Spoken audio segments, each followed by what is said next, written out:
दिल्ली के ओखला से सटे जैतपुर इलाके में एक बार फिर बुलडोजर की गूंज सुनाई दी।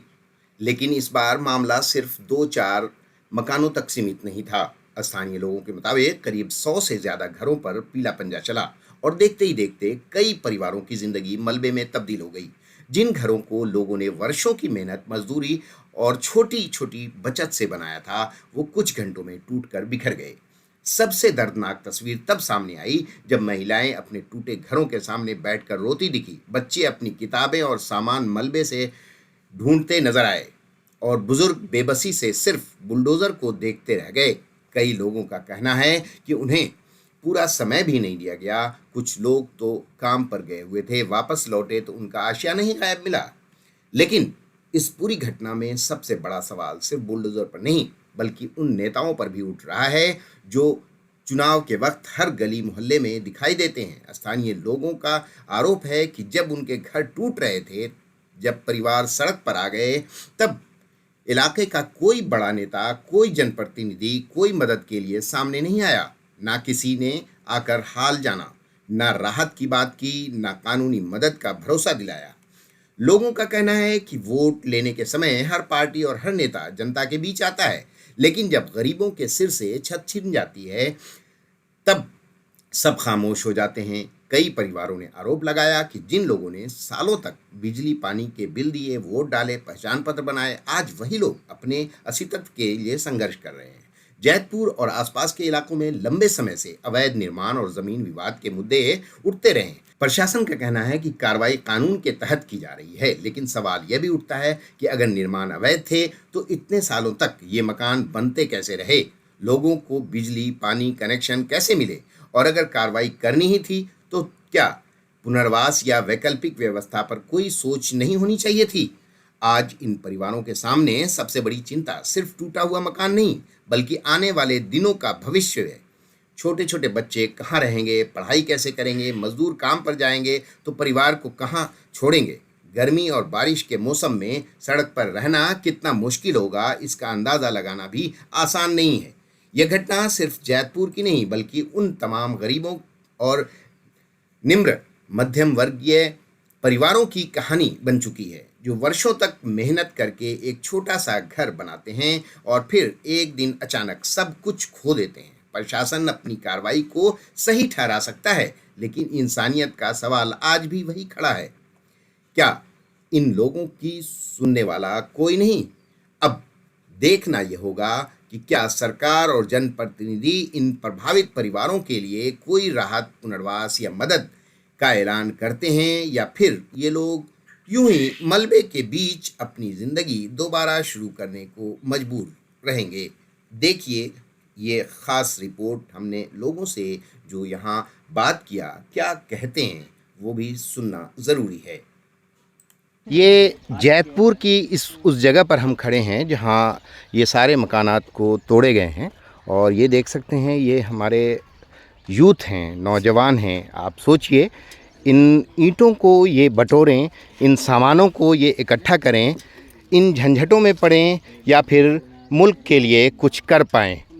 ये जो यूथ हैं, इन्हें उस चीज़ पर मजबूर कर दिया गया कि आपने जो मकान ख़रीदे, आपने जो ज़मीन ख़रीदी, आपने जो जगह ख़रीदी, वो जगह किसी और की थी, हो सकता है किसी और की थी, लेकिन सबसे बड़ी अफ़सोस और दुखद बात यह है कि जब इन्होंने ईंट डाली, ईंट नेव डाली और फिर बनाना शुरू किया, उस वक्त वो टीम कहाँ थी, वो लोग कहाँ थे? सबसे बड़ा सवाल यही होता है कि जब आकर लोग बस जाते हैं, रहने लगते हैं, साल 2 साल 10 साल हो जाता है, उसके बाद फिर इन इमारतों को गिराना, बर्बाद करना बेहद अफसोसनाक और दुखद है। मेरी नज़रें जिस तरफ भी जा रही हैं, ये इसी हालत में मकान है। ये कोई बड़ी बिल्डिंगें नहीं थीं, 2 मंजिला 4 मंजिला। ये उन गरीबों के मकान हैं, उन लोगों के मकान हैं, उन बेसहारा लोगों के मकान हैं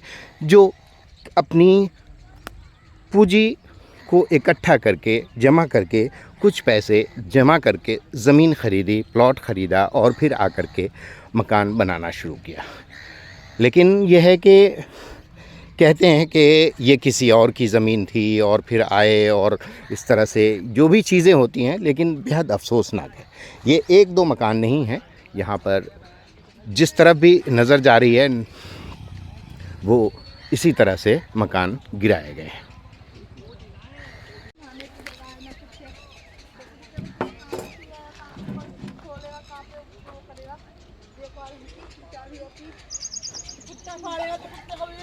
कुत्ते को काट ले मार काट लेते।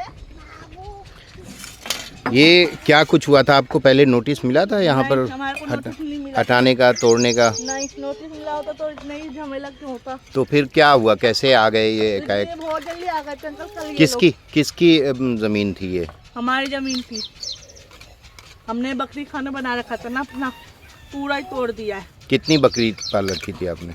8-9 बकरी है मेरे घर में, एक 200-300 बच्चे वाली है। कल एक बकरी ने तो कल बच्चा दिया है, बच्चा भी उसका खराब हो गया, मर गया बेचारा। क्या कहेंगे आपकी सरकार से, या क्या कहना चाहेंगे? नहीं दिखता है, सरकार को नुकसान करके बैठा है ये सरकार फलाना, ये नुकसान करके बैठा है। कौन देगा? जिसके पास तो कमाने वाला भी नहीं है, वो कैसे घर चलाएगा? आप बताइए। गलत कमाने वाला है किसी घर में तो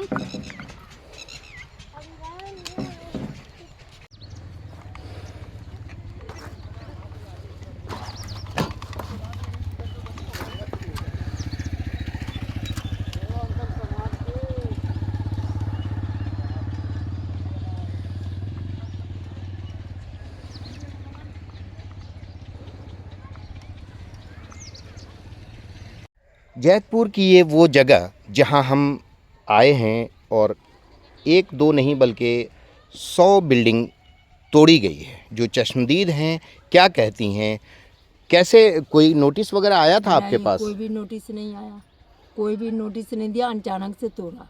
तो कैसे आए थे ये? कल बुलेजर पुलिस के साथ आए थे और सब साथ में आए थे, एकदम से तोड़ने लगा, किसी को टाइम भी नहीं दिया। तो किसी ने बोला कि ये हमारा मकान है? हाँ, सब बोले कि मेरा मकान है भाई, क्यों तोड़ रहे हो? तो कह रहे ऑर्डर आया है, तोड़ना पड़ेगा। कहाँ से ऑर्डर आया था, कुछ बताया उन्होंने? नहीं, कुछ भी नहीं बताया बाजी, कुछ क्या भी लगता है आपको, क्या लगता है इसमें? भाई हम यही कहते हैं, गरीब दुखिया यहाँ रह रहे हैं और ये धूप का, गर्मी का टाइम है, धूप में सब जल जल के मर रहे हैं यहाँ पर। यही निवेदन है कि गरीबों को सुख चैन से जीने दे और उसका हक न छीना जाए, बस इतना हम कहेंगे। कुछ कैसे कैसे पैसा जोड़ के बनाया है, ना खाना ना पानी, ये धूप में जल रहा है, ना लाइट ना पाइट, मच्छर है। आदमी मच्छर में जल जल दिन को गर्मी में मर रहा है, रात को मच्छर नोच रहे हैं। आप बताइए कैसे आदमी जिएंगे? छोटे छोटे बच्चे हैं। कितने साल पहले आप लोगों ने लिया था मकान? ये तो 20-30 साल हो गए। 30 तो साल कभी आपको अंदाजा नहीं हुआ कि ये किसी और नहीं, की ज़मीन है, किसी नहीं, और का किसी को पता जगह नहीं था कि ये किसी और का ज़मीन है। डीलर से खरीदा गया था, डीलर बोला हमारा ज़मीन है। कौन है डीलर, का नाम क्या था? अब हम नहीं बता सकते, वही सब काटे कौन डीलर है कौन नहीं है। इधर वह शमसुल भाई सब काटे और कौन कौन काटे डीलर के लोग। किस तरह से रह रही हैं आप लोग यहाँ पर? 2 दिन हो गए 2009 से रह रही हूँ और मेरा मकान तोड़ा गया। मुझे खाली करके गया, सामान बाहर निकालो, और बाहर निकाल कर लेडीज़ पुलिस और जेंट्स पुलिस घर में घुस गई और उसके बाद धींगी से हमें खींच के बाहर निकाल दिया। पुलिस वालों ने सब सामान निकलवा करके मेरा घर तोड़ दिया और ये कह दिया कि कैन में यहाँ से खाली करो, और बहुत बुरी तरह से घर तोड़ा है। ये कहा है कि कैन में मतलब ना हमें नोटिस दिया गया है ना कुछ दिया गया है पहले से, सबके मकान तोड़ दिए। ये कह रहे थे कि 7 फुट की बाउंड्री जिसकी होगी उसके मकान नहीं तोड़े जाएंगे, मगर 7 फुट की क्या 9 फुट की भी बाउंड्री तोड़ दी है सर। Thank you sir.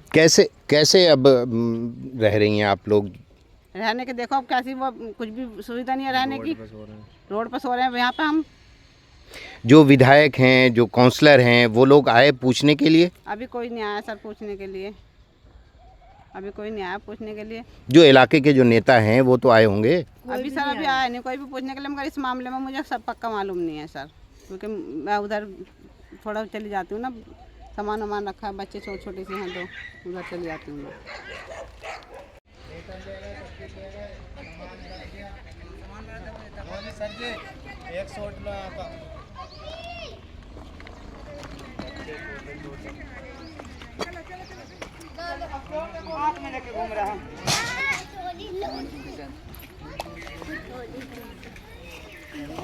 इनकी ले लेना दो। मेरा नाम है सर मोहम्मद साकिब। क्या करते हैं आप? मैं बेलदारी करता हूँ सर। ये आपका भी मकान गिरा है? जी ये हमारा है और इसमें सामान वामान सब दबा दिया, सामान निकालने तक का टाइम नहीं दिया। हमारा बर्तन वर्तन सब, पानी की कैने वैने और हमारे काम की बहुत सारी चीज़ थी, सब देख सकते हो जैसे कि आप। ये पूरा फैला पड़ा है सामान और इधर भी बहुत तकड़ा नुकसान हुआ है लोगों का। मीटर वीटर सब ले गए बिजली वाले काट के, और ना ही लाइट है ना ही पानी है, ना ही पानी वाला आ रहा है कोई यहाँ पे, ना खाने की व्यवस्था। सामान दबा दिया लोगों का जानबूझ के इन्होंने, पुलिस वुलिस सब आई है और ये पूरे में कर दिया है जी। पानी वानी कुछ नहीं है, सब ख़त्म हो गया यहाँ से और बंदों से कह रहे हैं चले जाओ चले जाओ। अब बंदा अच्छा, आपने बताया कि हम काम करते हैं बेलदारी का। बेलदारी जी। क्या होता है? मेहनत करना, वही अपना खून पसीने का कमाना, मेहनत करना। आपको टाइम बताते से। चले, बेलदारी होता है वो मजदूर को मजदूरी। कहते हैं जो रोजाना की रोज दिहाड़ी रोज पे कमाता काम है और करने रोज वाले हैं। खाता है रोज इंसान, खाता है रोज का कमाना, और रोज का कमाता खाना। है। अगर 2-4 दिन अगर बीमार पड़ गया तो कुछ तो नहीं कर सकता। उसका कोई काम देखने वाला धंधा भी नहीं है यहाँ ठप हो जाता है और उसको कहाँ से खाएगा उसको सोचना पड़ता है। तो अब सोचिए, इस तरह के लोग यहाँ पर रह रहे थे और ये खुद अब दूसरों का काम क्या करेंगे कि खुद अपना ईंट चूनते हुए नज़र आ रहे हैं, अपने सामानों को इकट्ठा कर रहे हैं और वो दिन को याद कर रहे हैं जिस दिन इन्होंने यहाँ पर ज़मीन ख़रीदी थी और मकान ख़रीदा था। हमें अफ़सोस होता है उन लोगों पर कि वो लोग कहाँ हैं जो इस तरह इन गरीबों को लाकर इस जगह पर फंसा देते हैं चंद पैसों की लालच में।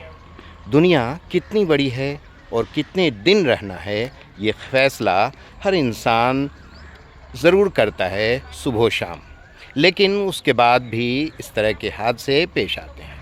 चंद पैसों की खातिर किसी दूसरे की जान को मुसीबत में डालना बेहद अफसोसनाक है।